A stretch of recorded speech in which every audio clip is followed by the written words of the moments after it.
लगाइए क्वेश्चन। पहले क्वेश्चन के साथ शुरुआत कीजिए, बहुत अच्छा। पहले क्वेश्चन के साथ शुरुआत कीजिए। सितारा, सितारा मतलब तारा होता है। तारा या सितारा या सूरज भी एक आपको क्या है, सन भी एक सितारा है। तो अक्षय ऊर्जा यानी कि जल्दी क्षय नहीं होता, अक्षय ऊर्जा जो होता है ये आपको बताना है। इसके कारण क्या होता है, क्योंकि इसमें हीलियम जो मतलब में हाइड्रोजन जो होता है, हाइड्रोजन हीलियम में परिवर्तित होता है। क्या होता है, हाइड्रोजन जो होता है हीलियम में परिवर्तित होते रहता है। इसका आंसर क्या हो जाएगा यहाँ पर, ये हो जाएगा आपका ए। 71% आपको देखोगे लगभग तारों में हाइड्रोजन पाया जाता है। हाइड्रोजन क्या होता है, हाइड्रोजन के नाभिक हीलियम बनाते हैं और ऊर्जा निकलता है, तो नाभिकीय संलयन होता है, इसे फ्यूजन बोला जाता है। ये भी याद रखिएगा, नाभिकीय संलयन को, ठीक ना। तो हाइड्रोजन बम हुआ या तारे में ऊर्जा का स्रोत हुआ, ये सब हाइड्रोजन के संलयन से होता है। लेकिन परमाणु विखंडन हुआ या परमाणु बम हुआ या आपको विखंडन वाला जो आपको भट्टी होता है, उसमें देखोगे यूरेनियम 235 या थोरियम में प्लूटोनियम का इस्तेमाल किया जाता है, जिसमें बड़ा नाभिक को तोड़ा जाता है। इसका आंसर क्या हो जाएगा यहाँ पर, ए हो जाएगा। क्वेश्चन नंबर 2 देखो, साइबर लॉ का शब्दावली में डीओएस का अर्थ क्या है। साइबर लॉ के शब्दावली में आपको बताना है कि साइबर लॉ पढ़े होगे ना, साइबर लॉ किसके अंतर्गत चला जाता है। साइबर वाला जो चला जाता है अपशिष्ट सूची के अंतर्गत विषय आ जाता है। अपशिष्ट सूची मतलब होता है जो 3 सूची से अलग होता है, और वो किसके पास चला जाता है, संसद के पास चला जाता है, ठीक। तो यही देखोगे साइबर लॉ का शब्दावली में डीओएस का क्या अर्थ होता है। डीओएस का क्या अर्थ होता है ये आपको बताना है।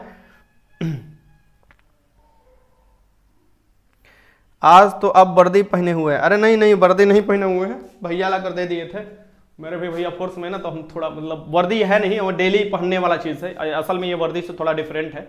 साइबर लॉ की शब्दावली में डीओएस का अर्थ होता है डिनाइल ऑफ सर्विस। क्या होता है, डिनाइल ऑफ सर्विस होता है। इसका आंसर क्या हो जाएगा यहाँ पर, ए हो जाएगा।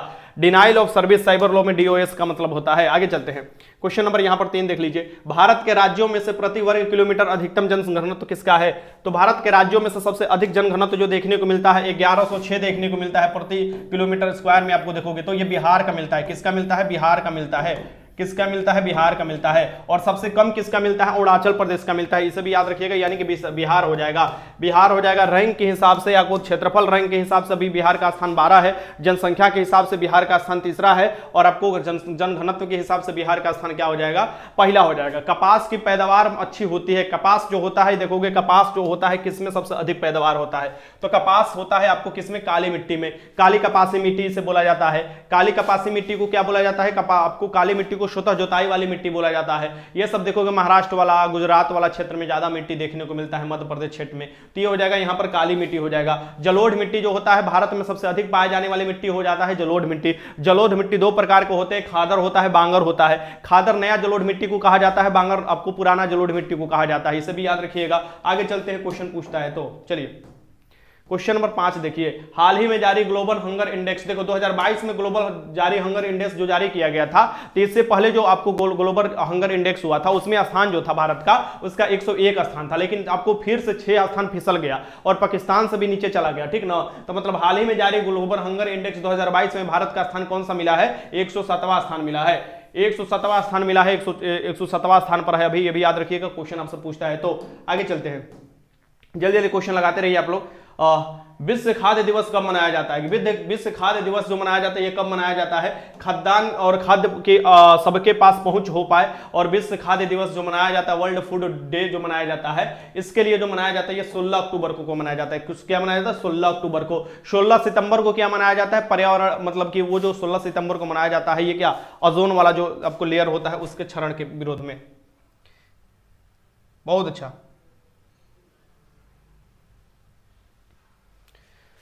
ओजोन डे के रूप में 16 सितंबर होता है ना। आगे चलते हैं, क्वेश्चन देखो यहां पर 7 देखो। 109वें भारतीय विज्ञान कांग्रेस सम्मेलन का बैठक कहां हुआ था। अति महत्वपूर्ण क्वेश्चन है, जनवरी में ये सब बैठक होता है। तो ये देखोगे 109 पहले रैंक याद रखना, ये कौन सा था, तो भारतीय विज्ञान कांग्रेस सम्मेलन। भारतीय विज्ञान कांग्रेस सम्मेलन का बैठक कहां हुआ था, ये आपको सम्मेलन नहीं, ये कहां हुआ था ये आपको नाम बताना है। तो ये हुआ था आपको, ये लखनऊ यूनिवर्सिटी में हुआ था, यानी कि नवाबों के शहर में हुआ था, यानी लखनऊ में हुआ था। और इससे पहले कहां हुआ था, तो इससे पहले अगर देखा जाए 108 देखा जाए तो ये हुआ था पुणे में। कहां हुआ था, पुणे में हुआ था, महाराष्ट्र के पुणे में हुआ था। इसे भी याद रखिएगा। तो इसका आंसर क्या हो जाएगा, यहां पर लखनऊ हो जाएगा। नवाबों के शहर किसे कहा जाता है, लखनऊ को कहा जाता है, ठीक। आगे चलते हैं, यूपी की राजधानी है लखनऊ। यहां पर देखो क्वेश्चन नंबर 8 देख लो। 26 जनवरी 2023 के मुख्य अतिथि कौन थे? 26 जनवरी आपको 2023, देखो मुख्य अतिथि बुलाए जाते हैं गणतंत्र दिवस के अवसर पर, क्योंकि 26 जनवरी को ही हमारा संविधान पूर्णतः लागू हुआ था, इसलिए देखो हर 26 जनवरी को हम लोग अतिथि को बुलाते हैं। तो ये अतिथि जो आए थे इसमें बताना है ये कौन से अतिथि आए थे। तो जो 2023 में अतिथि आए थे अब्देल फताह अल सीसी, ये हो जाएगा इसका आंसर, अब्दुल फताह अल सीसी हो जाएगा। 8 के आंसर क्या हो जाएगा? डी हो जाएगा। 8 के आंसर डी हो जाएगा। बहुत अच्छा, बहुत अच्छा। देखो सभी लोग सी लगा रहा है, ये सुमन ए लगा रही है, अरे एक कहाँ ही कहा जाए, ठीक ना।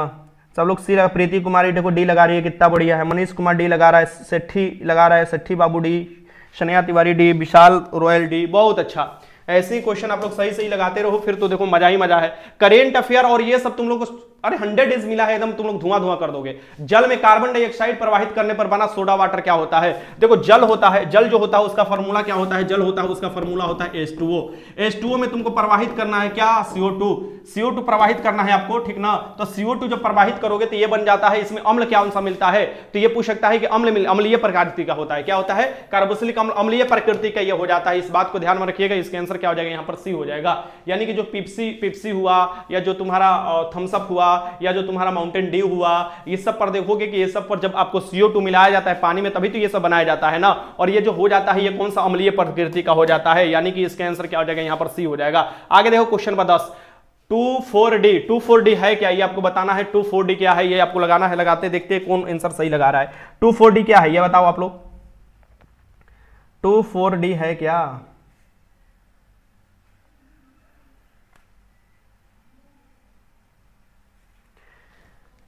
डाइक्लोरोफिनोक्सी इसका फुल फॉर्म होता है, डाइक्लोरोफिनोक्सी इसका एसीटेट फुल फॉर्म होता है। ये बताना है ये क्या है। बहुत अच्छा, राखी मोदी, वरुण, शंकर यादव, खरपतवार नाशक। बहुत बढ़िया, इसमें बहुत लोग गलत भी लगा रहे हैं, ठीक ना। इसका आंसर क्या हो जाएगा? एक खरपतवार नाशक होता है। ये क्या होता है? ये एक 2,4-D क्या है? एक खरपतवार नाशक है, इसे भी याद रखिएगा। आगे चलते हैं, यहां पर देखो क्वेश्चन नंबर, एक मिनट, क्वेश्चन नंबर 11 देख लो। यहां पर भारत के सबसे बड़ा रक्षा प्रदर्शनी जो हुआ था, defence expo. Air India show नहीं पूछ रहा है, एयर इंडिया वाला जो शो हुआ था वो डिफेंस मंत्रालय द्वारा कराया जाता है। तो 2023 वाला कराया गया था बेंगलुरु में, हर 2 साल के बाद कराया जाता है, ठीक ना। ये पूछ रहा है कि भारत के सबसे बड़ी रक्षा प्रदर्शनी जो हुआ था 2022 में, ये हुआ था आपको गुजरात में। गुजरात के कौन सी जगह पर हुआ था? गुजरात के गांधीनगर में हुआ था। कहां हुआ था? गुजरात के गांधीनगर में हुआ था। इसे भी याद रखिए, क्वेश्चन पूछता है, इंपॉर्टेंट क्वेश्चन है, तो हर एग्जाम में आपसे पूछ सकता है क्वेश्चन। ये देखो 12 देख लो, यूरोपीय संघ की साझी मुद्रा क्या है? यूरोपीय संघ में बहुत से यूरोपीय देश आते हैं, सो यूरोपीय संघ में देखोगे ये आपको साझी मुद्रा, यूरोपीय संघ से देखोगे कौन निकल गया है? ब्रेक्जिट हुआ, यानी ब्रिटेन निकल गया, ठीक ना। तो ये आपको बताना है कि इसमें इनका साझी मुद्रा क्या है। तो इनकी साझी मुद्रा जो है बहुत सी यूरोपीय कंट्री का, ये हो जाएगा यूरो होता है, इसे भी याद रखिएगा, यूरो। आगे चलते हैं, क्वेश्चन नंबर 13 देख लो। सुरकुटदा किस लिए प्रसिद्ध है? देखो भैया पहले बता देते हैं, अगर लाइन कट गया बीच में ही हम निपट लेंगे, यानी कि बीच में सब बंद हो जाएगा। इससे पहले कि लाइन कटे उससे पहले हम लोग जल्दी से इस क्वेश्चन को देख लेते हैं, सभी क्वेश्चन को। सुरकुटदा किसके लिए प्रसिद्ध है? सुरकुटदा से क्या मिला है? सुरकुटदा से मिला है घोड़े का अवशेष, घोड़े की हड्डियों का अवशेष मिला है। सिंधु घाटी की सभ्यता का ये सभी स्थल होता है।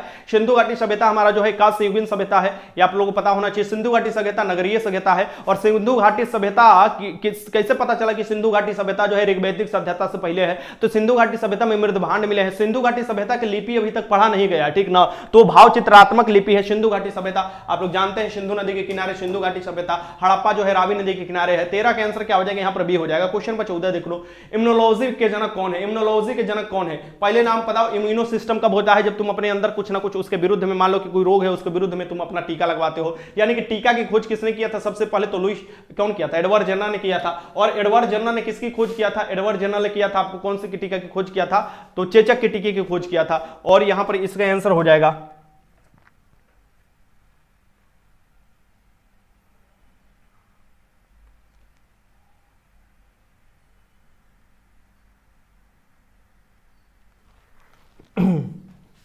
चलो क्वेश्चन नंबर 15 देखो, अदरक तना है जड़ नहीं है, क्योंकि अदरक तना है जड़ नहीं है। भैया अदरक देखोगे, हल्दी देखोगे, ये सब क्या है? तो आपको जड़ क्या होता है, जड़ लंबा सा होता है। जड़ में देखोगे कि मतलब मोटे मोटे लोग नहीं निकले रहते हैं, जैसे मोटे मोटे कहने वाले आम भाषा में मैं बता रहा हूं कि अदरक ले लिए, हल्दी ले लिए, ये सबको जब कबारा जाता है तो देखोगे इसमें हल्दी में भी छोटा सा एगो निकला रहता है मोटा मोटा। यानी कि अगर मान लो कि ऐसे मान लो ये हम अदरक ये ले लिए तो इसमें से नोड एंटी नोड निकले रहते हैं, ठीक ना, इसे इसे टेढ़ बांगुच इसमें से निकले रहते हैं, ठीक ना। तो ये क्या होते हैं, इसमें क्या होते हैं, अदरक ताना है, जड़ नहीं है, क्योंकि इसमें नोड और एंटरनोड निकले होते हैं। ये याद रखिएगा, एंटरनोड और नोड निकले होते हैं। इसका आंसर क्या हो जाएगा, यहां पर बी हो जाएगा। आगे चलते हैं, क्वेश्चन नंबर 16 देख लो।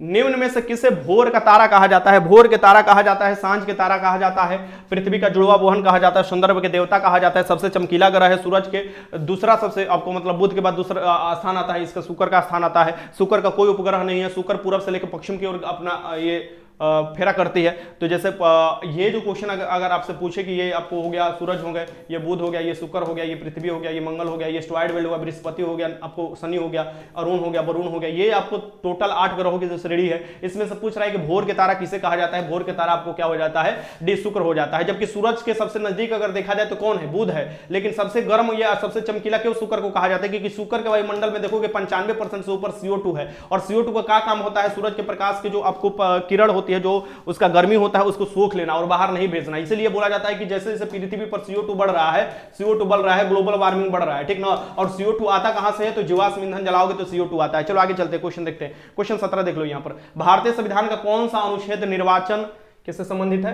निर्वाचन आयोग से संबंधित है। इसमें बताना है कि भारतीय संविधान के कौन सा अनुच्छेद। भारतीय संविधान जो है विश्व के सबसे बड़ा लिखित संविधान है, ये याद रखना। सबसे पहला लिखित संविधान पूछे तो यूएसए के संविधान हो जाएगा। भारतीय संविधान देखो 22 भागों में डिवाइड है, टोटल आर्टिकल 395 है इसमें। अगर अभी पूछे अनुसूचियों की संख्या तो 12 अनुसूची है, इसे भी याद रखिएगा। अब पूछ रहा है कि कौन सा अनुच्छेद निर्वाचन आयोग से संबंधित है। आर्टिकल 324 से देखो, 324 से लेकर 329 के बीच में आप देखोगे ये आपको निर्वाचन आयोग से संबंधित प्रावधान दिया गया है। और निर्वाचन आयोग क्या हो जाएगा, यहां पर आपको हो जाएगा अनुच्छेद 324। आर्टिकल 326 में देखो वोट डालने के लिए बारे में बताया गया है, ये भी आपको पता होना चाहिए। आर्टिकल 356 जो है ये क्या करता है, राष्ट्रपति के शासन के बारे में बताता है। आर्टिकल 360 जो बताता है ये क्या बताता है, तुम्हारा वित्तीय आपात के बारे में, जो कि अभी तक नहीं लगा हुआ है। सबसे पहले राष्ट्रपति शासन पेप्सू यानी पंजाब राज्य में लागू हुआ था। ये देखो आर्टिकल 352 अभी तक 3 बार लागू हो चुका है। ये राष्ट्रीय आपात के बारे में बताता है। ये लागू हुआ था सबसे पहले 1962 में लागू हुआ था, चीन के साथ युद्ध हुआ था। फिर आपको 1971 में जब बांग्लादेश का गठन हुआ था, और फिर आंतरिक अशांति के कारण 1977 में इसे लागू कर दिया गया था। ठीक, तो ये भी याद रखिएगा, क्वेश्चन आपसे पूछता है। तो आगे चलते हैं,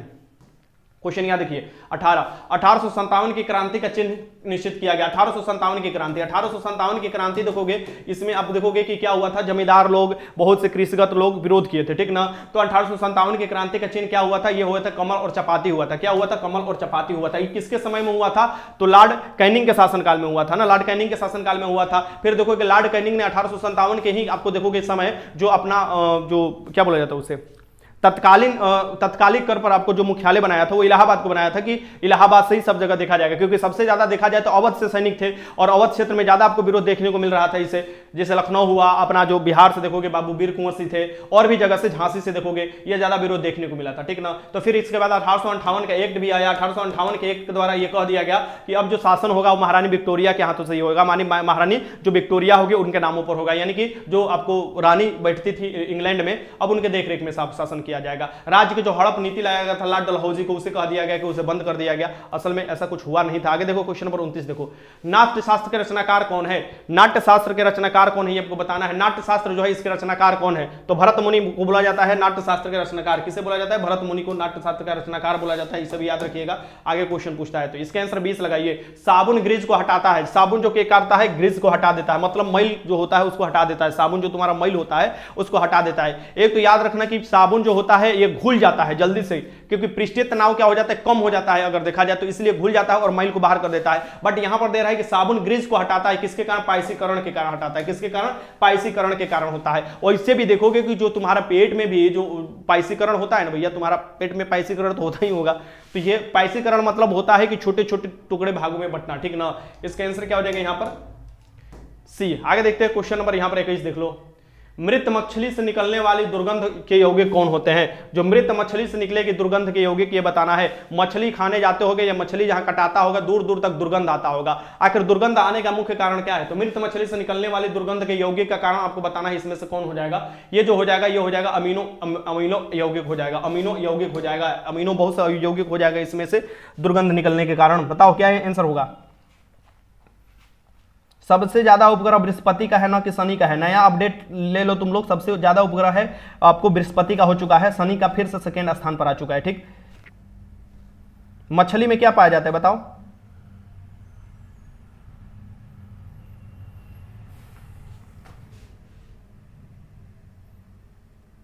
कुंदन पुलिस लवर, हमको बहुत गुस्सा आता है मछली के नाम पर, काहे कांटा गड़ गया था का तुमरे?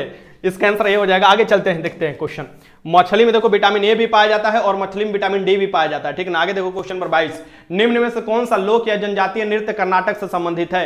ये कौन सा लोक जनजातीय नृत्य है जो कि कर्नाटक से संबंधित है? पीसी कल्चर में मछली का आपको पालन किया जाता है, इसे भी याद रखिएगा, मछली पालन किया जाता है। निम्न में से कौन सा लोक नृत्य या जनजातीय नृत्य जो है ये संबंधित है?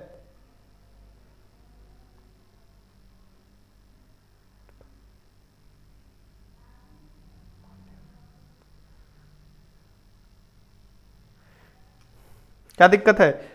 निम्न में से कौन सा लोक या जनजातीय नृत्य कर्नाटक से? कर्नाटक से कौन सा? यक्षगान है, कर्नाटक से यक्षगान है, ये लोक नृत्य जनजातीय नृत्य। लौंडा डांस किससे संबंधित? अपना बिहार से है लौंडा डांस, ये याद रखना। और भी पूछता है अलग अलग जगहों से, जैसे कि देखो आठ जो शास्त्रीय है उसे याद कर लेना, आठ शास्त्रीय पूछता है, जैसे असम से होता है सतरिया हो जाता है, मणिपुर से मणिपुर हो जाता है, आपको उड़िया से उड़ीसा हो जाता है, भारत नृत्यम सबसे पुराना हो जाएगा तमिलनाडु से, फिर हो जाता है कथकली। कथकली कहाँ हो जाता है? केरल से हो जाएगा। कुचिपुड़ी पूछे तो आपको आंध्र प्रदेश से हो जाएगा। मोहिनी अट्टम पूछे वो भी केरल से हो जाएगा। और फिर एक होता है कथक, कथक होता है उत्तर प्रदेश से, उत्तरी भारत से। ये आपको सात जो आठ आपको शास्त्रीय नृत्य शैली है, इसे भी याद रखिएगा, क्वेश्चन आपसे पूछता है तो। 23 देख लो, निम्न में से क्या उच्च न्यायालय और उच्चतम न्यायालय के अधिकारिका के अधीन आता है? उच्च न्यायालय और उच्चतम न्यायालय दोनों का, यानी सुप्रीम कोर्ट की बात करें जो दिल्ली में स्थित है, सुप्रीम कोर्ट में अभी देखो जजों की संख्या को टोटल कितना हो सकता है? 34 हो सकता है। जज की संख्या कौन बढ़ा घटा सकता है? संसद के हाथों में होता है। फिर आप देखोगे जो सुप्रीम कोर्ट है ये दिल्ली में स्थित है। फिर बात करो हाईकोर्ट का, टोटल अभी हाईकोर्टों की संख्या 25 है। और अगर हम बात करें हाईकोर्ट का, कहां दांत चिपुर रहे हो तुम लोग? लौंडा डांस, मेरे यहाँ इतना ठंड है कि ओले पड़ रहे हैं, सीमा कुमारी, ब्रेव गर्ल, नागिन डांस, ये सब देखो, इस सब को कुछ भी आना चाहिए ना, डांस बस आ जाना चाहिए। ठीक ना, डांस आ जाना चाहिए। डांस अगर एगो आ गया डांस ना, फिर अपन जिक्के छोड़कर ये सब नाचने शुरू कर देता है। ठीक, अरे का ही तुम लोग को बोला जाए। निम्न में से उच्चतम न्यायालय, देखो उच्च न्यायालय और उच्चतम न्यायालय, उच्च न्यायालय उच्चतम न्यायालय मूल अधिकार के क्षेत्र में। मूल अधिकार देखो कैसे, तो आर्टिकल 32 के तहत आप 5 रेट जारी किया जाता है, आप कहां जा सकते हैं? तो सुप्रीम कोर्ट में जा सकते हैं, सुप्रीम कोर्ट में जा सकते हैं। वहीं आर्टिकल 226 के तहत आपको देखिएगा उल्लंघन होता है आपका मूल अधिकार का, तो इसमें भी 5 रेट जारी किया जाता है, आप कहां जा सकते हैं? सो हाईकोर्ट में जारी कर जाकर अपना बहाल करा सकते हैं। ठीक ना, तो ये दोनों के लिए दिया गया है, आपको देखिएगा इनको अधिकार दिया गया है। ठीक ना, इसे याद रखिएगा, क्वेश्चन आपसे पूछता है तो। ठीक, तो यहां से चलते हैं, आगे बढ़ते हैं। क्वेश्चन नंबर 24, कौन सा खनिज एल्युमिनियम का अयस्क है? कौन सा खनिज जो है एल्युमिनियम का अयस्क है? एल्युमिनियम जो होता है देखो, तुमको रेलगाड़ी का डिब्बा इस समय एल्युमिनियम के बनाया जा रहा है क्योंकि हल्का होता है, मजबूत होता है। और एल्युमिनियम के देखोगे हवाई जहाज के कल पुर्जे बनाए जाते हैं। एल्युमिनियम जो होता है इसमें पहले देखोगे एल्युमिनियम के तार से विद्युत प्रवाहित होता था। ठीक ना, अब एल्युमिनियम का अयस्क इसमें जो हो जाएगा ये हो जाएगा बक्साइट। बक्साइट जो होता है एल्युमिनियम का अयस्क होता है। ठीक है, हेमेटाइट, मैग्नेटाइट, सिडेराइट, आयरन पैराइट्स, ये जो अयस्क होते हैं ये आपको आयरन का होते हैं, यानी लोहा के होते हैं। ठीक ना, ये याद रखिए, ये भी क्वेश्चन पूछता है कि हेमेटाइट, मैग्नेटाइट, सिडेराइट, आयरन पैराइट किसका अयस्क होता है? लोहा का होता है। ठीक, आगे चलते हैं। यहां देखो क्वेश्चन नंबर 25 देख लो, जिन संसाधनों का प्रयोग बार बार निरंतर किया जा सकता है उसे क्या कहते हैं? बार बार और निरंतर किया जा सकता है भैया। जिन संसाधन का प्रयोग बार बार कर सकते हैं और निरंतर कर सकते हैं, यानी कंटिन्यूअस कर सकते हैं और उसका बार बार उपयोग भी कर सकते हैं, उसे इस संसाधन को कहा गया जाता है? लगाना है आप लोगों को। बहुत अच्छा, 24 का बी लगा रही है चंदा कुमारी।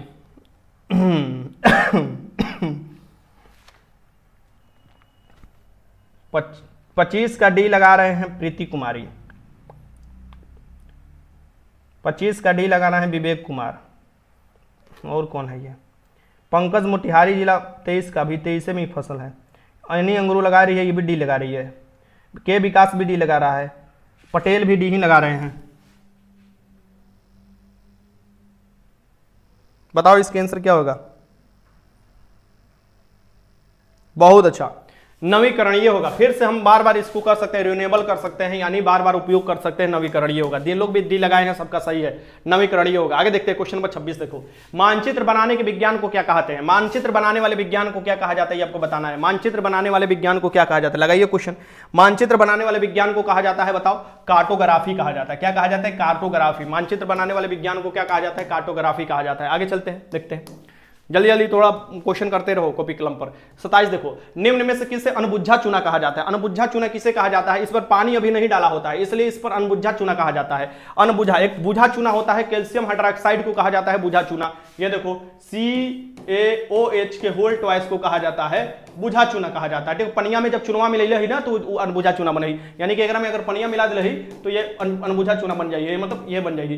तो फिर एकरा के ये जो होता है ये CaCO3 जो होता है ये आपको कहा जाता है, किसको कहा जाता है? तोरा वो जो संगमरमर को कहा जाता है, ठीक ना, वो भी याद रखना। और CaO को बोला जाता है अनबुझा चूना। इसका आंसर क्या हो जाएगा? यहाँ पर ए हो जाएगा, अनबुझा चूना बोला जाता है CaO का। ठीक, आगे चलते हैं, ए हो जाएगा आंसर। आगे चलते हैं क्वेश्चन नंबर 28 देखो, भारत का पहला रिमोट सेंसिंग सैटेलाइट कब छोड़ा गया था? भारत का पहला remote sensing satellite I think 1988 में छोड़ा गया था ना। और भारत का अय्यर कर तो भारत का पहला रिमोट सेंसिंग सैटेलाइट जो छोड़ा गया था ये कहां से छोड़ा गया था ये पूछ रहा है। तो भारत के सबसे पहला रिमोट सेंसिंग सैटेलाइट जो छोड़ा गया था, रिमोट सेंसिंग पूछ रहा है ना, कि भारत के सबसे पहला सैटेलाइट पूछ रहा है, जो तुम लोग 75 में लगा दोगे आर्यभट्ट नामक छोड़ा गया था, ठीक ना, वो नहीं। भारत का पहला रिमोट सेंसिंग जो सैटेलाइट छोड़ा गया था ये छोड़ा गया था बीकानेर से। कहां से छोड़ा गया था? बीकानेर से छोड़ा गया था। इसका आंसर क्या हो जाएगा? यहाँ पर आपको ए हो जाएगा।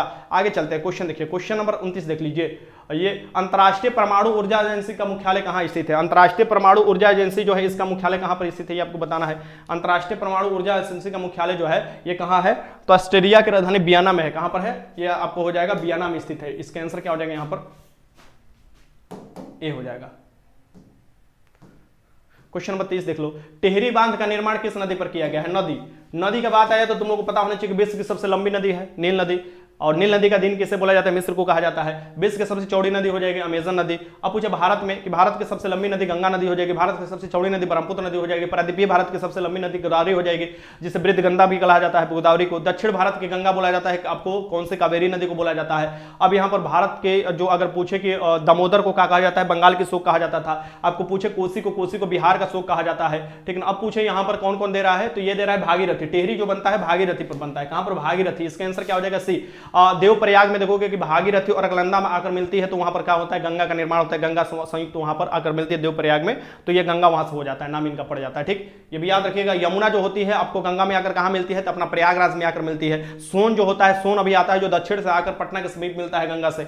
आगे चलते क्वेश्चन, यहां देखो क्वेश्चन नंबर 31, मरणोपरांत भारत रत्न की उपाधि पाने वाला पहला व्यक्ति कौन था? मरणोपरांत भारत रत्न की उपाधि पाने वाला, मरणोपरांत मतलब मरने के बाद इनको भारत रत्न दिया गया था। यह पहला व्यक्ति कौन थे? मरणोपरांत दिया गया था सबसे पहले आपको दिया गया था किसको? लाल बहादुर शास्त्री को दिया गया था। भारत के द्वितीय प्रधानमंत्री कौन थे? लाल बहादुर शास्त्री थे। 1954 से भारत रत्न दिया जा रहा है। भारत रत्न जो दिया जाता है ये पूछ सकता है किस आर्टिकल के तहत दिया जाता है? आर्टिकल 18 में देखिएगा। उपाधियों का अंत है लेकिन ये उपाधि नहीं है, ये आपको पुरस्कार है, ठीक ना, एक बार ध्यान में रखिएगा। और लाल बहादुर शास्त्री जी थे ये भारत के दूसरे प्रधानमंत्री बने थे। अब यहाँ पर क्वेश्चन पूछता है कि 1954 में किसको किसको मिला था? तो 1954 में 3 लोगों को मिला था। सर्वपल्ली राधाकृष्णन सबसे पहले मिला था, उसके बाद देखिएगा राजगोपालाचारी और वेंकटरमन, 3 लोगों को सबसे पहले यहाँ पर मिला था। ये भी याद रखिए, क्वेश्चन आपसे पूछता है। तो आगे चलते, सबसे पहली महिला जिसको भारत रत्न मिला था वो इंदिरा गांधी थी। क्वेश्चन नंबर 32 देखो, शेरशाह को शेरखा की उपाधि किसने दिया था?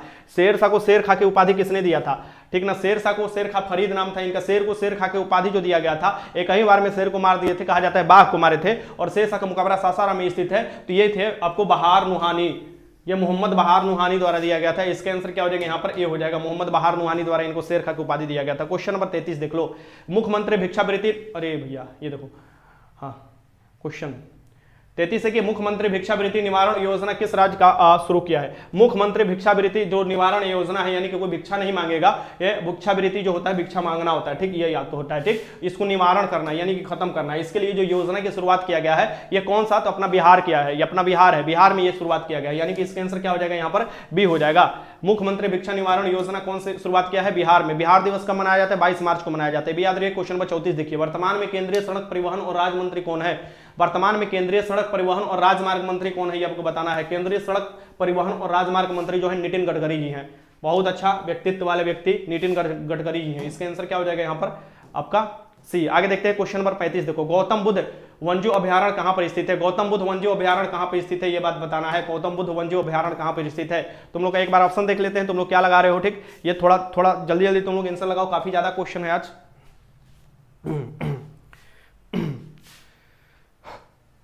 क्वेश्चन नंबर 35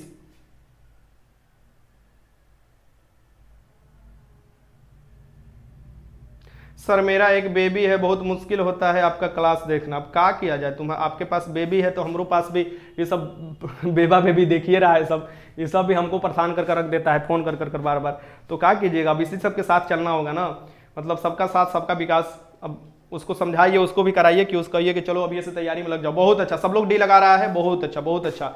शाहिद गया लगाया है, बेके विकास गया लगाया, बहुत अच्छा। जूनियर विराट चौहान सी लगा रहे हैं। अब इनको का ही कहा जाए, इनको क्या कहा जाए, चंपारण लगा रहे हैं। बताओ, ये हो जाएगा गया, गया में स्थित है। और गया में ही महात्मा बुद्ध को क्या मिला था, ज्ञान की प्राप्ति मिला था ना गया में, आपको देखोगे तो इसका आंसर क्या हो जाएगा, यहाँ पर डी हो जाएगा। क्वेश्चन नंबर 36 देखो, बिहार के पहले उप मुख्यमंत्री कौन थे? बिहार के पहले मुख्यमंत्री का नाम पूछता है, बिहार के पहले उप मुख्यमंत्री का नाम पूछता है। जयराम दौलत राम जो दास थे, ये अब बिहार के पहले आपको क्या थे, आपको राज्यपाल थे, ठीक ना। बिहार के पहले उप मुख्यमंत्री जो थे ये थे अनुग्रह नारायण सिंह। कौन थे? अनुग्रह नारायण सिंह थे। ये भी याद रखिए, क्वेश्चन आपसे पूछता है। बिहार के पहले जो मुख्यमंत्री थे श्री कृष्ण सिंह थे, श्री कृष्ण सिंह। आगे चलते हैं, इसका आंसर क्या हो जाएगा, ए हो जाएगा। आगे देखते हैं क्वेश्चन नंबर 37 देख लो। 2011 जनगणना के अनुसार बिहार की जनसंख्या पूछ सकता है। अभी तो जनगणना का आपका आएगा पूरा डाटा, तो ये सब क्वेश्चन बदल जाएगा, बट याद रखना 2011 जनगणना के अनुसार जो बिहार की जनसंख्या है वो कितना है। तो 2011 जनगणना के अनुसार बिहार की जनसंख्या होगा आपको 10,40,99,452। 10,40,99,452 है। और पूरे भारत में अगर देखा जाए तो ये आपको क्षेत्रफल की दृष्टि से तो भारत आता है, बिहार आता है पूरे भारत में 12वां स्थान। लेकिन अगर पॉपुलेशन की दृष्टि देखा जाए, ये एरिया की दृष्टि से है, ये एरिया की दृष्टि से, पॉपुलेशन की दृष्टि से देखा जाए तो ये आ जाता है आपको तीसरे स्थान पर। और अगर डेंसिटी की दृष्टि से देखा जाए, डेंसिटी यानी पॉपुलेशन डेंसिटी की दृष्टि से देखा जाए, ये आ जाता है पहले स्थान पर, ठीक ना। तो ये सब आपको होता है, ये सब आप लोगों का देन है, आप लोगों का मेहनत है, आप लोगों का कर्तव्य है, आप लोगों का ये इच्छा शक्ति है कि बिहार इतना तीव्र गति से आपको जनसंख्या के मामले में बढ़ रहा है, ठीक नहीं। इसमें मेरा कोई योगदान नहीं है। क्वेश्चन नंबर 38 देखो, भारत में भूदान आंदोलन या ग्रामदान आंदोलन किसने शुरुआत किया था? भारत में भूदान आंदोलन देखोगे, ग्रामदान आंदोलन यानी कि जिसके पास ज्यादा भूमि हो, गरीबों को भूमि दान कर दे, स्वेच्छा से दान कर दे, स्वेच्छा से ये चीज कर दे। ये भूदान आंदोलन की शुरुआत 1951 में हुआ था। पोचमपल्ली जो गांव था सबसे पहला, वो तेलंगाना का, वहां से ये शुरुआत हुआ था 1951 में। 1951 में तेलंगाना के पोचमपल्ली गांव से स्टार्ट हुआ था। और इसमें सबसे बड़ी भूमिका किसने निभाया था? तो महात्मा गांधी ने एक दिया था सुझाव, सर्वोदय और ट्रस्टीशिप का सुझाव दिया था, ठीक ना। तो इसमें वही सुझाव को आगे मानते हुए जो होगा, ये आचार्य विनोबा भावे, उनके आपको शिष्य बोले जाते हैं, मित्र भी बोले जाते हैं, इनके द्वारा शुरुआत किया गया था। इसके आंसर क्या हो जाएगा, यहाँ पर डी हो जाएगा। आगे देखो क्वेश्चन नंबर 39 देखो, निम्नलिखित में से कौन सी संघवाद की विशेषता नहीं है? संघवाद पूछ रहा है भैया, संघवाद ध्यान से रखना, संघवाद पूछ रहा है, संघवाद की इसमें से कौन सा विशेषता नहीं होगा। लगाओ क्वेश्चन नंबर 39, देखते हैं कौन सही लगा रहा है, ठीक। क्वेश्चन नंबर 39 लगाओ, जो लोग सही लगाएगा उसका मैं नाम लूंगा, 2 लोगों 3 लोगों का। चलो लगाओ इसका आंसर। क्वेश्चन लगाओ, क्वेश्चन लगाओ, जल्दी जल्दी जल्दी जल्दी जल्दी, हाथ बढ़ाओ, जल्दी जल्दी जल्दी जल्दी जल्दी जल्दी। तो रिवीजन भी होता है, क्वेश्चन अलग अलग भी है। बेरोजगार विषय डी लगा रहे हैं, बहुत अच्छा। अभी तक एक लड़का लगाया है डी, और आर्यन गुप्ता भी डी ही लगा दिए, बहुत अच्छा। और एक पटेल जी हैं, वो भी डी लगाए, ठीक। चलो यहां पर क्या हो जाएगा, सत्ता का केंद्रीकरण। भैया सत्ता का केंद्रीकरण थोड़े ना संघवाद की विशेषता है, वो तो आपको देखो एकात्मक शासन की विशेषता है, ठीक ना। वो संघवाद की विशेषता नहीं है। संघवाद मतलब है कि शक्तियों का बंटवारा करना, शक्ति को नीचे लेवल पर आपको फेंकना, मतलब तोड़ना। सत्ता का विकेंद्रीकरण हो जाएगा, केंद्र और राज्यों की सरकारों के बीच सत्ता का बंटवारा हो जाएगा, स्थानीय सरकारों को अधिक अधिकार देना हो जाएगा, ये सभी हो जाएगा। इसका आंसर क्या हो जाएगा, यहाँ पर इसका आंसर हो जाएगा डी हो जाएगा, यानी इसका आंसर क्या हो जाएगा, डी हो जाएगा। ये आपको केंद्रीकरण की प्रवृत्ति नहीं होता है इसमें, ठीक। आगे देखते हैं क्वेश्चन नंबर 40 देखो, सार्क की स्थापना, देखो सार्क का मुख्यालय जो हुआ था काठमांडू में है। सार्क में टोटल सदस्यों की संख्या 8 है। नेपाल की राजधानी काठमांडू में इसका मुख्यालय है। सार्क की स्थापना कब हुआ था, यह पूछ रहा है, सार्क की स्थापना कब हुआ था?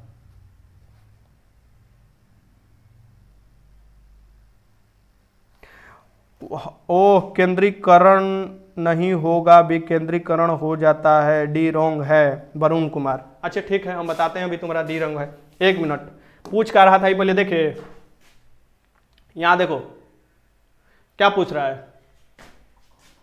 दारू बंद है लेकिन ताड़ी नहीं बंद है तनी मनी ताड़ियों में नशा होता है, ठीक ना।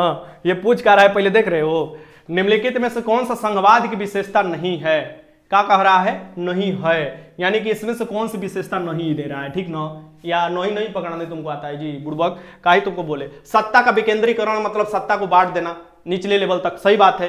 केंद्र और राज्यों के बीच सत्ता का बंटवारा करना, वो भी सही बात है। स्थानीय सरकारों को भी सत्ता दे देना, अधिकार दे देना, कुछ भी कर देना, शक्ति दे देना, वो भी सही बात है। लेकिन सत्ता का केंद्रीकरण कैसे हो सकता है? सत्ता का केंद्रीकरण तो एकात्मक सरकार में देखा जाता है ना जी, संघात्मक सरकार कहां से हो जाएगा?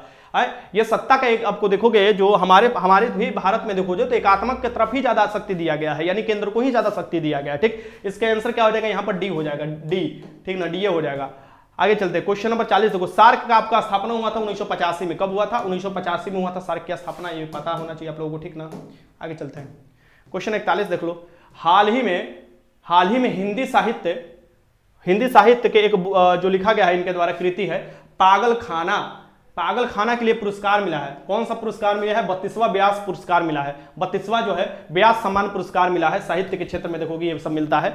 तो 32वां व्यास सम्मान जो मिला हुआ है, ये बताना है किसको मिला हुआ है, ये आपको बताइए इसमें से किसको हो जाएगा।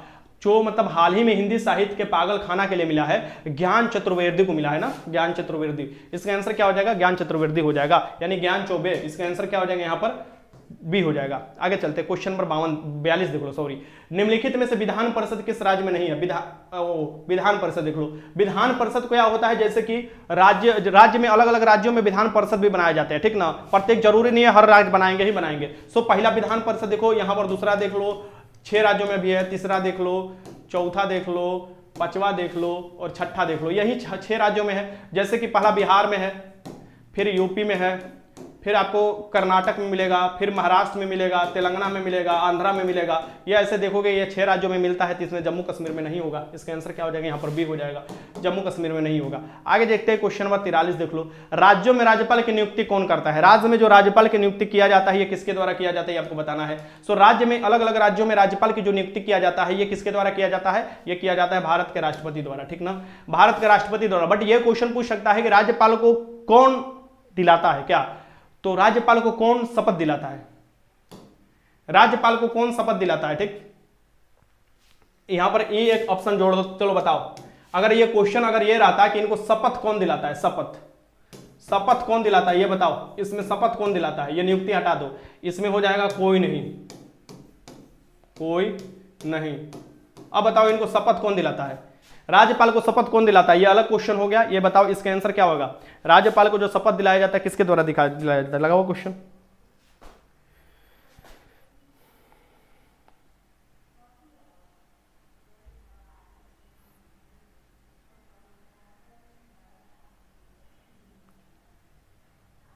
सेठी जी लिख रहे हैं 43 का ई, जो हम क्वेश्चन पूछे हैं, देख लो। तो इसमें बहुत लोग लगा रहे हैं आंसर, सही लगा रहे हैं, बहुत लोग ई लगा रहे हैं, लेकिन बहुत लोग ई नहीं लगा रहे हैं। ई वाला आंसर हो जाएगा इनमें से कोई नहीं, क्योंकि राज्यपाल को जो शपथ दिलाया जाता है वो उसी राज्य के जो मुख्य न्यायाधीश होते हैं, यानी उसी राज्य के जो आपको हाई कोर्ट है उसके मुख्य न्यायाधीश शपथ दिलाते हैं। नियुक्ति राष्ट्रपति करते हैं, राष्ट्रपति के पश्चात अपना पद ये धारण करते हैं राज्यपाल। ठीक ना, केंद्र के एजेंट के रूप में। बट यहां पर यह बात ध्यान में रखने की चाहिए कि आपको जो इनको शपथ दिलाया जाता है उसी राज्य के जो हाई कोर्ट होता है उसके मुख्य न्यायाधीश दिलाते हैं, न कि आपको भारत के मुख्य न्यायाधीश दिलाते हैं। इस बात को ध्यान में रखिए। 43 का आंसर क्या हो जाएगा? यहां पर मैंने जो बताया आपको सी हो जाएगा। क्वेश्चन नंबर 44 देख लो। निम्नलिखित देशों में से किस देश में प्रत्यक्ष लोकतंत्र स्थापित है? यह बताना है निम्नलिखित देशों में से किस देश में प्रत्यक्ष लोकतंत्र।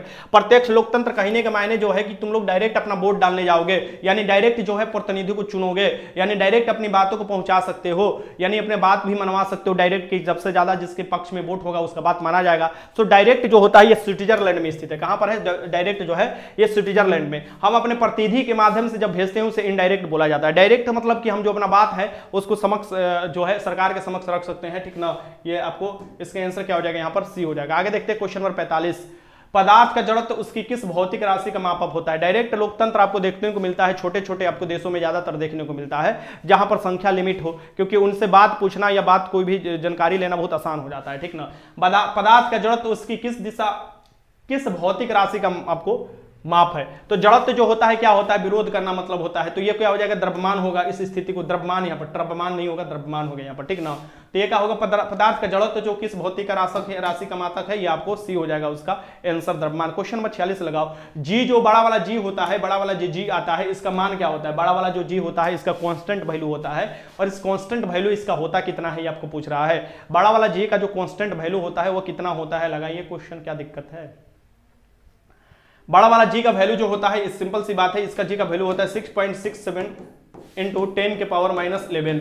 ये जो होता है ये आपको बड़ा वाला जी का वैल्यू होता है, न्यूटन मीटर प्रति किग्रा होता है, ये याद रखिएगा, क्वेश्चन आपसे पूछता है तो ठीक।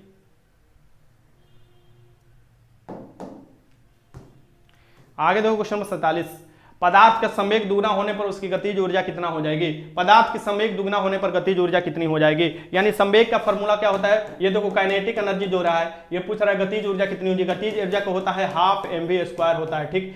अब आपको पूछ रहा है ये कितना बोला, संवेग दे रहा है, संवेग को होता है mv। अब इस फॉर्म में इसे लिख सकते हैं तो पता भी चल जाएगा। वैसे भी ऐसे भी तुम अपना जब फिजिक्स की थोड़ा न्यूमेरिकल बनाते हो तो आराम से झट से 1 मिनट में, मतलब 1 मिनट का 10 सेकंड में ये आंसर निकल जाएगा।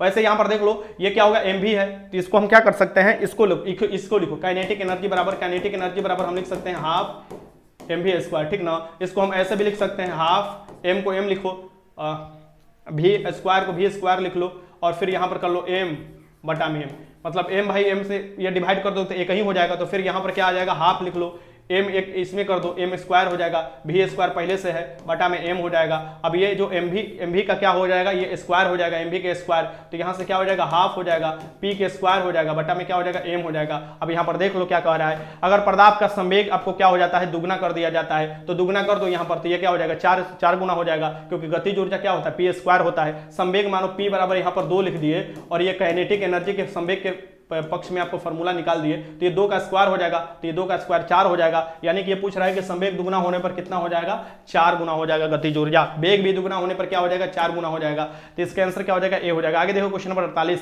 हाल ही में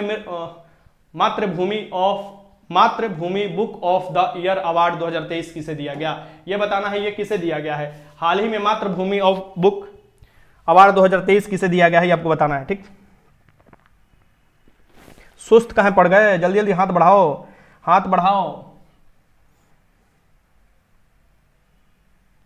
बहुत अच्छा, चलो ठीक है, यह दिया गया है डॉक्टर पैगी मोहन को दिया गया है। इसका आंसर क्या हो जाएगा, यहां पर सी हो जाएगा, डॉक्टर पैगी मोहन को दिया गया ये पुरस्कार, ठीक।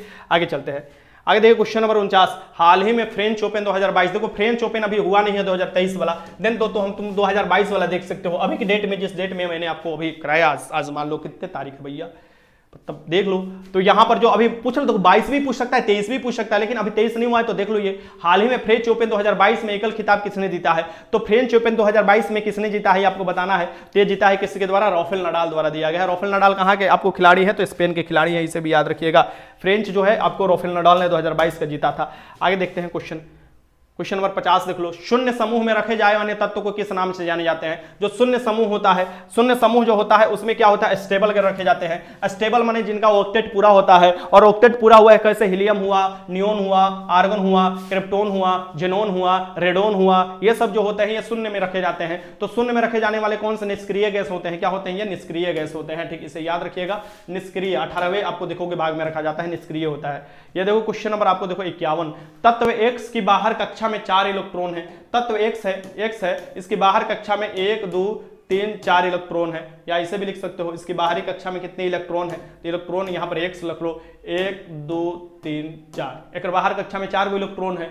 अब हाइड्रोजन के साथ संयोग करता है, बीसी सी बात है, हाइड्रोजन ये हो गया इधर संयोग, क्योंकि हाइड्रोजन के पास भी 1 है, इधर भी हाइड्रोजन के साथ संयोग कर लिया, इधर भी हाइड्रोजन के साथ संयोग कर लिया, हाइड्रोजन के साथ ससंयोग यौगिक बनाएगा। ससंयोग यौगिक देखोगे CH4 में भी होता है, CH4 में भी सेम यही तो काम होता है ना, ठीक। कार्बन के 4 को लास्ट अंतिम में होता है, और हाइड्रोजन के 1 को से मिलकर बन जाता है, तो CH4 हो जाएगा। तो ये क्या हो जाएगा, ये बताओ, ये हो जाएगा B, मतलब XH4 हो जाएगा, SX4 बी हो जाएगा इसका आंसर। क्वेश्चन नंबर 52 देख लो, निम्नलिखित में से किस में कोबाल्ट होता है। कोबाल्ट जो होता है किस विटामिन में पाया जाता है, ये आपको बताना है। सो कोबाल्ट पाया जाता है ये आपको विटामिन B12 में, विटामिन B12 में साइनोकोबालिन इसका नाम है, विटामिन B12 का, और रक्त की कमी होने पर भी इसका आपको उपयोग किया जाता है, आपको विटामिन B12 का आपको दिया जाता है गोली। और विटामिन सी का नाम है एस्कॉर्बिक एसिड, अस्कॉर्बिक अम्ल जिसे बोला जाता है। और हीमोग्लोबिन जो है ये खून का भाग होता है। क्लोरोफिल जो होता है आपको देखोगे आपको किस में पाया जाता है, क्लोरोफिल जो पाया जाता है ये देखोगे पौधे में पाया जाता है, क्लोरोफिल में मैग्नीशियम भी पाया जाता है, ठीक ना। क्लोरोफिल के कारण ही तो पौधा हरा दिखाई देता है। इसका आंसर क्या हो जाएगा, डी हो जाएगा। आगे देखते हैं क्वेश्चन नंबर 53 देख लो, किसी तारे का रंग दर्शाता है, कोई तारा है उसका रंग क्या दर्शाता है, कोई तारा है उसका रंग क्या दर्शाता है, तो किसी तारे का रंग उसका ताप दर्शाता है, क्या होता है, ताप दर्शाता है, ठीक ना। टाकार होगा तो ज्यादा ताप वाला होगा वो तारा। इसके आंसर क्या हो जाएगा, यहाँ पर बी हो जाएगा। क्वेश्चन नंबर 54 देख लो, पृथ्वी के भूतल पर सर्वाधिक है, पृथ्वी के भूतल पर क्या सबसे अधिक है। सो पृथ्वी के भूतल पर सबसे अधिक जो तत्व पाया जाता है वो कौन सा होता है, वो ऑक्सीजन होता है।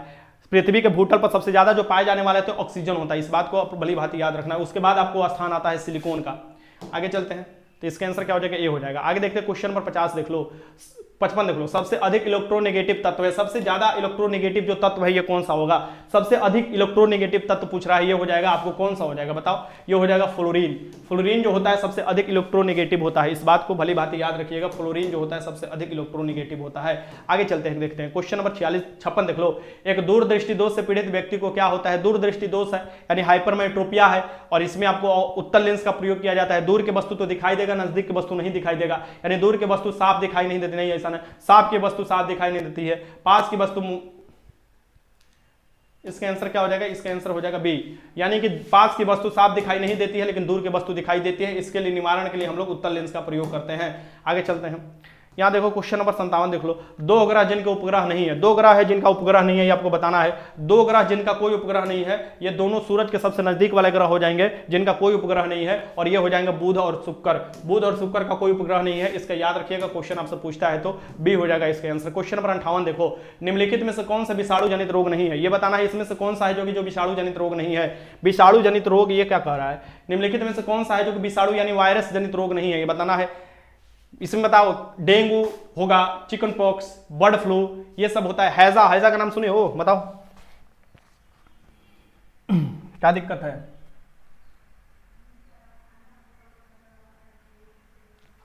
बहुत अच्छा, बहुत अच्छा। हैजा, हैजा नहीं होगा, बैक्टीरिया कारण होता है, हैजा नहीं होगा, इसमें से क्या हो जाएगा, हैजा नहीं होगा।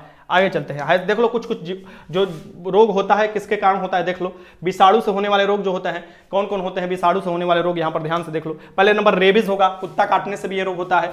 खसरा होगा, हर्पिस होगा, मेनिंजाइटिस होता है, हेपेटाइटिस होता है, ट्रोकोमा होता है आंख की बीमारी, पोलियो है, एड्स है, चेचक है, छोटी माता है, डेंगू ज्वर है, गलसोत है, इन्फ्लुएंजा है, ये सभी जो होते हैं वायरस जनित रोग होते हैं, ठीक ना, ये सभी क्या होते हैं, वायरस जनित रोग होते हैं। आगे चलते हैं, क्वेश्चन 59 देख लो।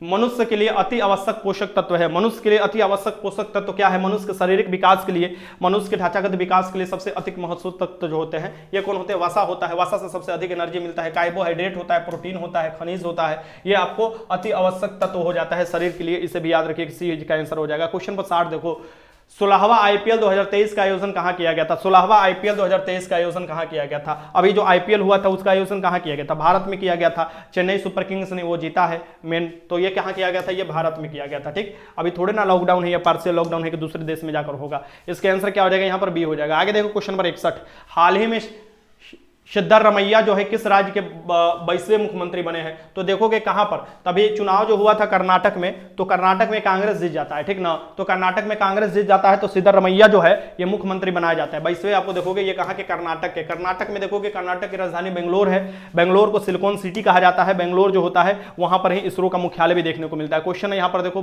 62, हवाई जहाज के ब्लैक बॉक्स का रंग कैसा होता है, हवाई जहाज के ब्लैक बॉक्स क्या होता है कि जब हवाई जहाज दुर्घटनाग्रस्त हो जाता है तो ब्लैक बॉक्स के माध्यम से ही देखा जाता है कि किस कारण से ये आपको दुर्घटनाग्रस्त हुआ है।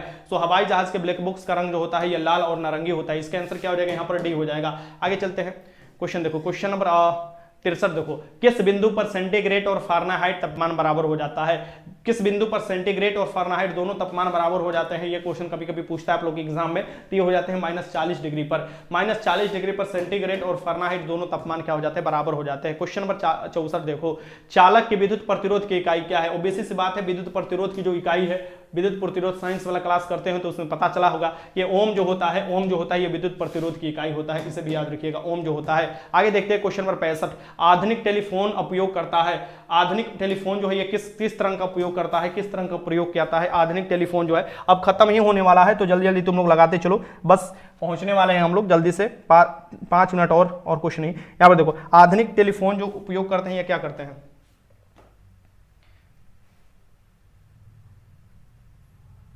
रोते नहीं, जो हो गया हो गया, कौन रो रहा है जी, कौन रो रहा है भैया, क्वेश्चन गलती करने पर कौन रोता है, क्वेश्चन गलती, अरे एगो लड़की थी, ठीक ना, हमारे क्षेत्र की लड़की थी, फुनकी हम तुमको एक्साइज वाला कॉन्स्टेबल बात बता रहे हैं, रोने लगी फोन कर करके, समझी हमको डर लग रहा है, हम कैसे एग्जाम देने जाएंगे, हमको पकड़ लेगा लोग, हमको थाना में डाल देगा। हम बोले तुम डर काहे रही हो, चोरी करने का जा रही हो, तुम तो एग्जाम देने जा रही हो, चोरी वोरी लेकर जा रही हो, कुछ ब्लूटूथ लेकर जा रही हो।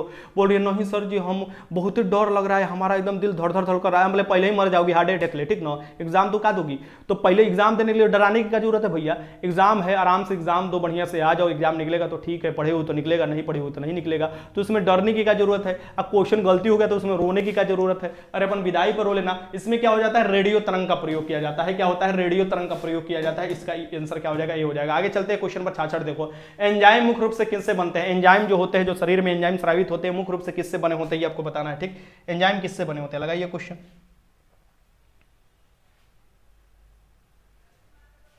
कौन थी सर, देख लो ये सब महा चौपट है, तुम लोग एक मिलजुल कर, सनया तिवारी ही मिलती है, अरे बेचारी लड़की है, उस पर ज्यादा मत जुलुम किया करो, तुम लोग को पाप लगेगा, बलवा झड़ जाएगा तुम लोग को, ठीक ना। देखो हमरो बलवा झड़ रहा है, एक दो बार हमको भी शराब दी थी। एंजाइम जो होते हैं मुख्य रूप से किससे बनते हैं, एंजाइम जो होते हैं मुख्य रूप से प्रोटीन से बनते हैं। किससे बनते हैं, प्रोटीन से बनते हैं, इस बात को ध्यान में रखना। और प्रोटीन किससे बनता है, तो 20 अमीनो अम्ल जो मिलता है तो प्रोटीन बनता है, इसका भी याद रखिएगा। इसका आंसर क्या हो जाएगा, बी। प्रोटीन सबसे अधिक कहां मिलता है, तो सोयाबीन में मिलता है। और प्रोटीन जो होता है तुम्हारा कोशिका का या उत्तक का या तुम्हारे शारीरिक विकास में सबसे अधिक योगदान देता है, ढांचागत विकास में।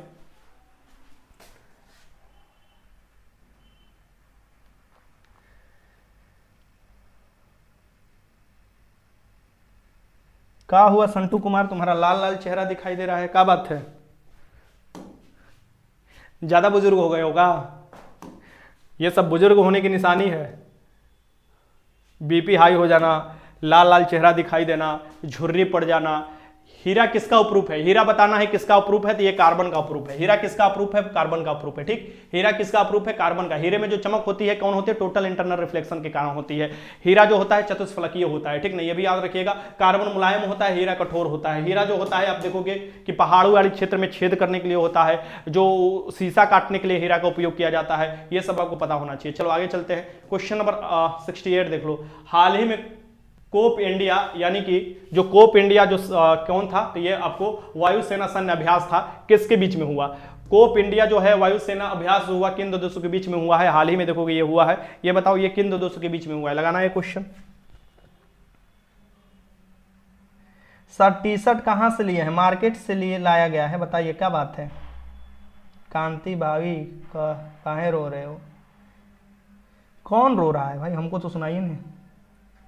गर्लफ्रेंड की शादी हो गई है, धर्मेंद्र कुमार, अरे भाई, अरे तुम लोगों जिंदगी में यही चीज है ना, गर्लफ्रेंड की शादी हो गई, अरे हो जाने दो भाई, क्या दिक्कत है तुमको, नया अपना मिलेगा भाई, तुम लोग को खुश होना चाहिए। नया टी शर्ट मिलता है पुराना टी शर्ट जाने के बाद। भारत अमेरिका के बीच में कौन होता है, कोप इंडिया जो होता है, वायुसेना जो होता है, यह अभ्यास जो हुआ था भारत और आपको अमेरिका के बीच में हुआ था। आगे देखो क्वेश्चन नंबर 69, निम्नलिखित द्रवों में से कौन सा उष्मा का बहुत अच्छा चालक है। उष्मा का सबसे अच्छा चालक ये बताना है, निम्नलिखित में से कौन सा होता है। उष्मा के चालक जो होता है ये कौन सा होता है। एक ट्रेन अगर मान लो तुम्हारी लाइफ से निकल गया तो तुम जिंदगी भर ट्रेने पर नहीं चढ़ोगे, ऐसा थोड़े ना होता है। अरे this is part of life bro, कहाँ तुम लोग चिंता कर रहे हो, ठीक ना। जिसको आना होगा वो आएगा, उसका मोस्ट वेलकम है। जिसका जाना होगा उसका और जबरदस्त वेलकम है कि चले जाओ भैया, तुम हमको छोड़कर चले जाओ, ठीक ना। हमको छोड़कर जाओगे तभी तो हमारा भी अपना औकात पता चलेगा कि हम कितना चमक पैदा करते हैं। चलो, निम्नलिखित द्रवों में से कौन सा उष्मा का सबसे अच्छा चालक है। सबसे अच्छा जो उष्मा का चालक होता है, द्रव होता है, ये हो जाता है आपका पारा। पारा हो जाता है, जो कोई आपको देखोगे थर्मामीटर, बैरोमीटर, ये सब में देखोगे, ये सब में भरे जाते हैं, ठीक। इसका आंसर क्या हो जाएगा, पारा, जिसे मरकरी तुम लोग बोलते हो। ये देख लो, यह सफेद और चमकीली धातु है, यह साधारण ताप पर द्रव अवस्था में विद्यमान रहता है, यह उष्मा और विद्युत का सुचालक होता है, यह न तो आघातवर्ध होता है और न ही तन्य होता है। और यहाँ पर पारा का उपयोग देख लो, थर्मामीटर, बैरोमीटर आदि यंत्रों में किया जाता है, गैस को एकत्र करने में किया जाता है, धातु का अमलगन, यानी पारा जिसके साथ मिल जाता है किसी धातु के साथ, उसको अमलगन कहा जाता है, चांदी और सोने के निष्कर्षण में किया जाता है, तुम्हारे सिंदूर निर्माण में भी पारा का उपयोग किया जाता है। ये आपको मरकरी वाष्प जो लैंप होते हैं उसमें भी इसका इस्तेमाल किया जाता है। क्वेश्चन नंबर 70 देख लो, निम्नलिखित में किसने एक्स किरण के आविष्कार किया था। आ गया क्वेश्चन ऑफ द डे। गुरुजी, किसी का जीएफ भी होता है क्या। लड़कियां सब दिन बेहतर चाहती है गुरुजी, दूसरे से प्यार वार कुछ नहीं होता है। ये देखो अंकित अभी अभी 10 दिन पहले तक ये बोल रहा था सर जी हमको कोई चाहने वाली है, ठीक ना। अभी 10 दिन तक पहले से बोलता था कि हमको बहुत, अभी तुमको ना पता है ये सब बहुत लड़का सब होता है ना, हमसे सीक्रेट शेयर करते रहता है। अभी बोलता है कि एक प्यार वार कुछ नहीं होता है। एकरा मतलब लग रहा है कि 10-15 दिन से लड़ाई धड़ाई चल रहा है, इससे अंदाजा लग गया। निम्नलिखित में से किसने एक्स किरण की, एक्स जो होता है एक्स किरण रोग, एक्स जब तुमको मतलब आप समझ लो, इसका खोज जो होगा रोएंटजन ने किया था। किसने किया गया था? रोएंटजन द्वारा किया गया था, ठीक। इसका आंसर क्या हो जाएगा यहाँ पर? रोएंटजन हो जाएगा बी। क्वेश्चन नंबर 71 देखो, 1 किलो कैलोरी बराबर होता है, 1 किलो कैलोरी बराबर होता है कितने बराबर होता है? हम पोल नहीं खोलते हैं, नहीं तो समझो कि बहुत से लड़का लड़की जो है ना हमको बोलता है कि सर जी बताइए ना हम क्या करें, अरे सर जी बताइए ना हम क्या करें। अरे 1 किलो कैलोरी जो बराबर होता है, लमसम जो बराबर होता है 4184 जूल के बराबर होता है, तो हम लोग 4.2 जूल लिख देते हैं, ठीक ना। तो 4184 जूल का बराबर होता है। इसका आंसर क्या हो जाएगा? बी हो जाएगा। लगाओ क्वेश्चन। जल का शुद्धतम रूप कौन सा होता है? जल का शुद्धतम रूप कौन सा होगा ये लगाना है आप लोगों को। जल के सबसे शुद्धतम रूप, पहले के जो जल का आपको बताना है, जल के सबसे शुद्धतम रूप कौन सा होगा? लगाइए, बस कीजिए ना सर, और कितना क्वेश्चन है? बस बस अब खत्म होने वाला है, बस ट्रक होने वाला है। चलो यहां पर जल का शुद्धतम रूप जो होता है ये होता है आपका वर्षा का जल होता है, ठीक। वो एसिडिक रेन की बात नहीं कर रहा है, शुरुआत वर्षा के जल नहीं होता है। पहले के वर्षा का जल क्या होता है? शुद्ध होता था, पहले लोग वर्षा के जल इकट्ठा करते थे। आगे देखो क्वेश्चन नंबर 73, चटका हुआ कांच चटकीला प्रतीत होता है। चटका हुआ कांच जो होता है चटकीला प्रतीत होता है, ये किस कारण से होता है? चटका हुआ कांच जो होता है चटकीला प्रतीत होता है। चटका मतलब टूटा हुआ कांच जो चटक जाता है ना, जिसके बीच में धारी पड़ जाता है, ठीक। वो चमकीला इसलिए क्योंकि उसमें प्रकाश के पूर्ण आंतरिक परिवर्तन होने लगते हैं, यानी कि प्रकाश जो होता है बाहर नहीं लौट कर आता है। ये क्या होता है? प्रकाश जब अंदर जाता है तो ऊपर में घुमड़ियाते रहता है, ठीक। तो इसका आंसर क्या हो जाएगा? यहाँ पर प्रकाश के पूर्ण आंतरिक परिवर्तन होता है चटका हुआ प्रकाश में, ये चीज देखने को मिलता है। हीरा में भी देखने को होता है, मेरे मरीचिका बनते समय देखने को होता है। यहाँ पर देख लो, टोटल इंटरनल रिफ्लेक्शन यानी पूर्ण आंतरिक परिवर्तन के उदाहरण देख लो, हीरे का चमकना देख लो, रेगिस्तान में मरीचिका देख लो। ये पूर्ण आंतरिक परिवर्तन एक जगह और दिखाई देता है, पूछो कहां दिखाई देता है? बता दे तुम लोगों को, छोड़ो हटाओ नहीं बताएंगे, बता देंगे तो तुम लोग कहोगे कि सर ये कैसा है, ये तो हम लोग कभी महसूस नहीं किए। रेगिस्तान में मरीचिका देखो तथा ठंडे देशों में आपको मरीचिका दिखाई देता है। अब तीसरा देखो, कांच का चटका हुआ भाग चमकीला दिखाई देता है, पानी में रखी हुई परखनली चमकीला दिखाई देती है। प्रकाशीय तंतु पूर्ण आंतरिक परिवर्तन के सिद्धांत पर काम करते हैं, जो ऑप्टिकल फाइबर वाला होते हैं, और पानी में हवा भरे बुलबुले चमकती है, कालिक से पोता हुआ गोला चमकता है। ये बताओ, ये सभी पूर्ण आंतरिक परिवर्तन के उदाहरण है। क्वेश्चन नंबर 74 बताओ, सूर्य की ऊर्जा उत्पन्न होती है, सूर्य में ऊर्जा जो उत्पन्न होती है कैसे होती है? देखो ये चड़क नीति का लिख रहा है, मुस्कुराना हर एक लड़की की अदा है, लड़का इसे प्यार समझा वो गद्दा है। मेरा एक्स का शादी हो गया। चलो बढ़िया है, रो बैठकर। यहाँ पर सूर्य में ऊर्जा उत्पन्न होता है नाभिकीय संलयन द्वारा होता है। क्या होता है? नाभिकीय संलयन द्वारा होता है। इसका आंसर क्या हो जाता है? बी हो जाएगा, ठीक ना। इसका आंसर क्या हो जाएगा? बी हो जाएगा। आगे देखो क्वेश्चन, सूर्य में नाभिकीय जो होता है ऊर्जा होता है नाभिकीय संलयन द्वारा होता है। हाइड्रोजन जो है 71% होता है, हीलियम 26%। हाइड्रोजन हीलियम में बदलते रहते हैं। एक समय ऐसा आता है कि हाइड्रोजन भी खत्म हो जाता है, फिर नाभिक जो हीलियम होता है उसका संलयन होने लगता है, फिर एक समय आता है कि हीलियम भी खत्म हो जाता है, ठीक। इतने अधिक ताप पर हाइड्रोजन नाभिक का संलयन हीलियम के रूप में होता है, हीलियम नाभिक बनता है। ये देखो क्वेश्चन नंबर 75, बिहार के सबसे अधिक, ये बताओ बिहार के सबसे उत्तरी जिला कौन सी है? बिहार के सबसे उत्तरी जिला कौन सी है आपको बताना है। ये रफली मान लो बिहार हो गया, ये मान लो ये आपको आयताकार किस्म के बिहार हो गया, ठीक ना। ये बिहार हो गया, ये हो गया गंगा नदी, मान लो ऐसे ऐसे गंगा नदी जा रही है, तो ये उत्तरी बिहार हो गया, ये दक्षिणी बिहार हो गया, ये मान लो पूर्वी बिहार हो गया, ये पश्चिमी बिहार हो गया। अब ये जो बिहार है इसमें देखो पूछ रहा है क्या, एक मिनट, हाँ ये देखो बिहार के सबसे उत्तरी जिला कौन सी है? तो बिहार के सबसे उत्तरी जो जिला है, बिहार के सबसे उत्तरी जो जिला है ये आपको देखोगे यहाँ पर पड़ता है, और ये जो पड़ता है ये पश्चिमी चंपारण पड़ता है, ठीक। ये याद रखिए, क्वेश्चन हमसे पूछता है। सबसे पश्चिमी जिला वो देखोगे गया पड़ता है, यहाँ पर सबसे पश्चिमी जिला पड़ता है। सबसे पूर्वी जिला यहाँ पर तो पड़ता है, क्या पड़ता है? सबसे पूर्वी जिला देखोगे यहाँ पर किशनगंज पड़ता है, जो सबसे अधिक बारिश भी होता है, ये भी याद रखना। कैमूर जिला सबसे, यहाँ पर देखोगे कैमूर जिला पड़ता है, ठीक। यूपी का भी बॉर्डर लगता है कैमूर जिला का। आगे देखते हैं क्वेश्चन यहाँ पर 76 देखो, बिहार की सर्वाधिक वर्षा वाले जिला कौन सी है? बिहार की सर्वाधिक वर्षा वाला जिला का नाम आपको बताना है। सबसे अधिक जो जिला है बिहार में ये जो बारिश होता है ये बताना है।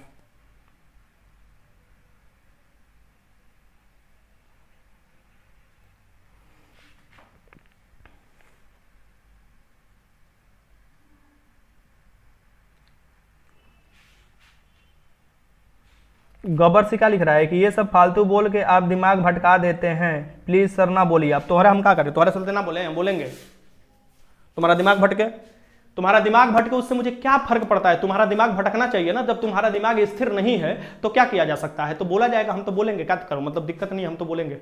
सिंपल सी बात है भाई, तुमको पसंद आए चाहे ना आए, हम बोलेंगे।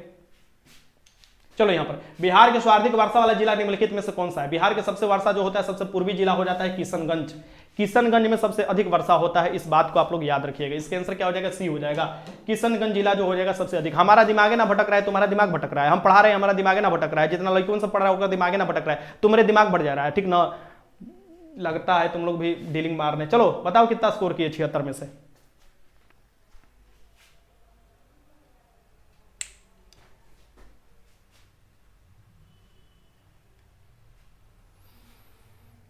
Score score score